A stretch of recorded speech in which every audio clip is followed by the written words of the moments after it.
button loop I-cord is a simple 4-stitch I-cord. I use a long tail cast on, which is kind of a misnomer because you're only casting on 4 stitches, so you don't need that long of a tail. But I do leave my tail for sewing the button loop into the bag later, so you don't want it to be a stubby little thing either. Your slip knot counts as the first stitch, and you now have 4 stitches. Instead of turning it over, this is where I-cord gets different. Your yarn is coming off the left end of the needle as it's held in your right hand when you finish the cast on. You're going to pinch these here, drag the needle to the other end, transfer the needle with the stitches to your left hand, and the yarn, which is coming off the left edge of the last stitch that you made, gets dragged across the back of the stitches to the working end or the point of the left hand needle, and you begin knitting again. After you knit those 4 stitches, 1 row of I-cord is complete. And instead of turning it, you stop, pinch, slide it to the other end, drag the yarn across the back, and do it again. And you do this until the buttonhole I-cord is as long as the pattern tells you it needs to be. Next, we're going to talk about the handle. The I-cord for the handle is a double I-cord, which is a little bit different than the single I-cord that we just made for the button loop. It does still use long tail cast on, and it starts with a slip knot onto your needle and then cast on 8 more stitches for a total of 9.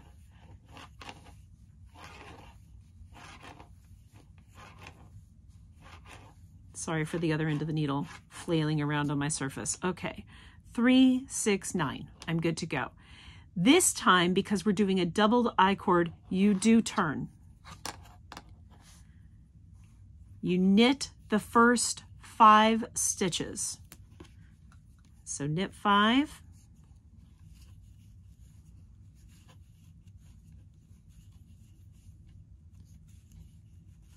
Now you're going to bring the yarn forward like you were going from a knit to a purl.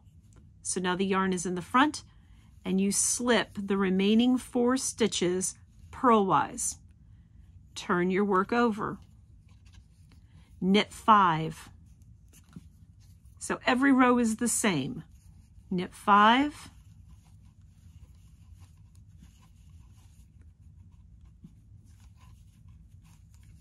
Bring the yarn forward like you're going from a knit to a purl, and slip the last 4 stitches purlwise.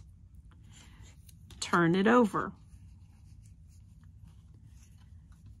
Knit 5. You notice that the yarn is coming from the center. That's the I-cord part. So you drag it from the center stitch to the beginning of the row. Knit 5. Move the yarn forward and slip 4. Turn the work over. Because this is a felted bag, you're using worsted weight yarn, and you're using a 10.5 or an 11 needle. It's a big loose thing. That's okay, it's going to be felted, and I promise you it won't be big and loose anymore.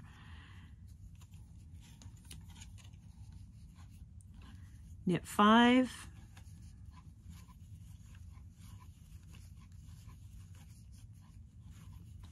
Yarn forward, slip 4. Turn the work. It's going to take you a couple of inches before it will ever begin to look at anything, so don't get disheartened just yet. You're right.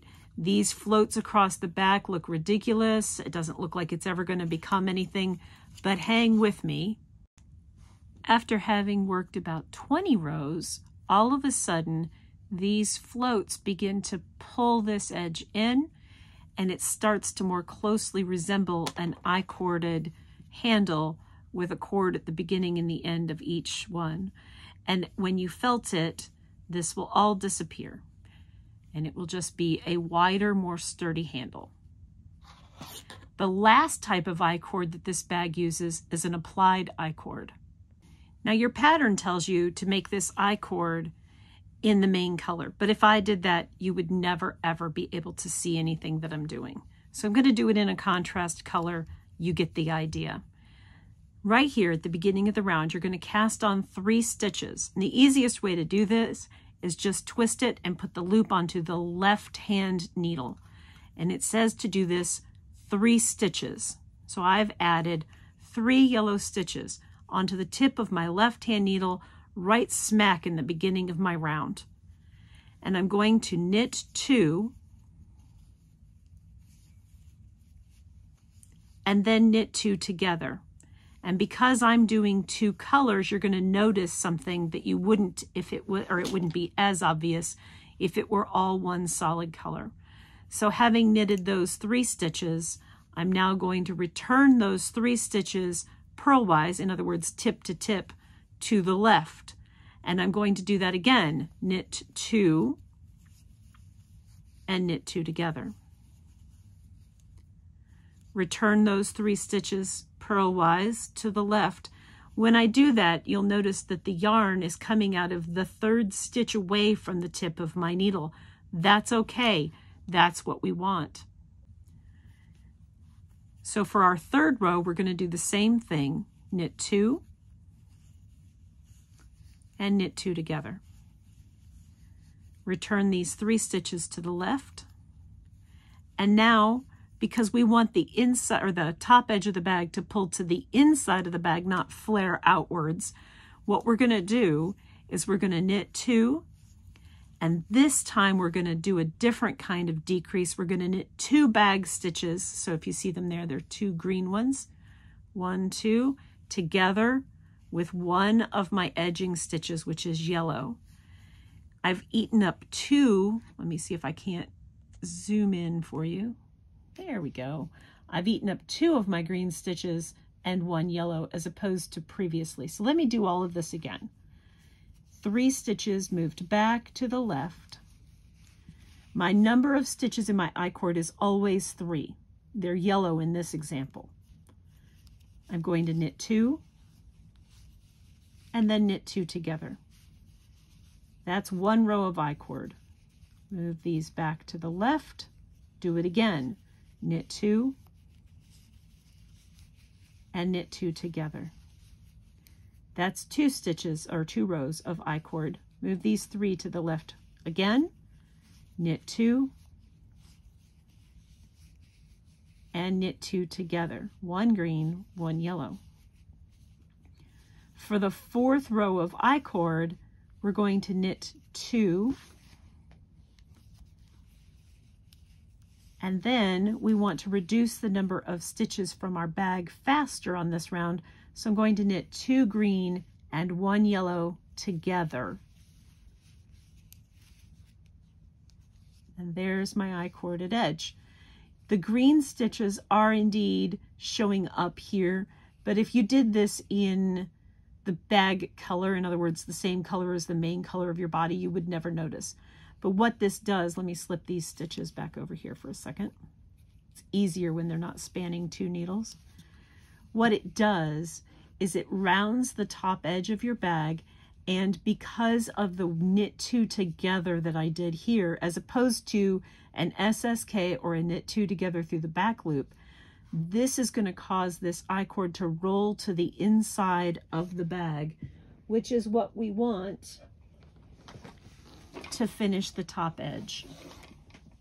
We want this to lay flat and or roll to the inside of the bag, not flare outward. So there you have it. Single 4-stitch I-cord here.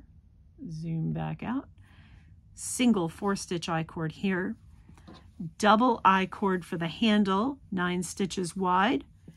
And then a 3-stitch applied I-cord bind off for the top edge of the bag.